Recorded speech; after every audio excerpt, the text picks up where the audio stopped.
நம்ம gen Z kids, நம்ம first time voters, நம்ம புது வாக்காளர்கள், நம்ம நண்பா நண்பிகள், அவங்க ரொம்ப கேர்ஃபுல்லாக இருக்கணும். நான் ஆல்ரெடி சொன்ன மாதிரி உங்களுக்கான ஃபார்ம், அந்த ஃபார்ம் நம்பர் 6, அதை கரெக்டான டீட்டெயில்ஸோட கரெக்டான உங்கள் டாக்குமெண்ட்ஸை வச்சு அதை சப்மிட் பண்ணுங்கள். ஏன்னா வரப்போகிற தேர்தலில் நீங்கள் தான், அந்த ஜென்சி வாக்காளர்கள் தான் மிக முக்கியமான ஒரு ஃபோர்ஸ் அப்படின்றது எல்லாருக்குமே தெரிஞ்ச ஒரு விஷயம். அதனால் உங்களை டிஸ்டர்ப் பண்ணுறதுக்கு, உங்கள் பேரை அதில் இன்க்ளூட் பண்ணாமல் செய்கிறதுக்கு என்னென்ன வேலைகள் செய்யணுமோ, என்னென்ன தில்லுமுள்ளு வேலைகள் செய்யணுமோ எல்லாமே அவங்க செய்வாங்க.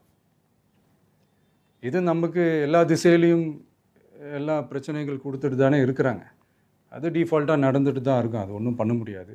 ஸோ அந்த மாதிரி ஓட்டு போடுற விஷயத்துலேயும் அவங்க என்ன உத்தரமராக மாறவா போகிறாங்க? நான் சில மீட்டிங்ஸ்லலாம் ரிப்பீட்டடாக ஒரு விஷயம் நான் சொல்கிறேன்ல, 2 பேருக்கு நடுவில் தான் போட்டி அப்படின்ட்டு. அது மேடைக்கு மேடை அவங்க அதை ப்ரூவ் பண்ணிகிட்டு இருக்கிறாங்க. அதனால் தோழர்களே, வரப்போகிற தேர்தலில் நம்ம யாருன்னு காட்டணும், நம்ம பலம் என்னன்னு காட்டணும். அதுக்காக அந்த பலமான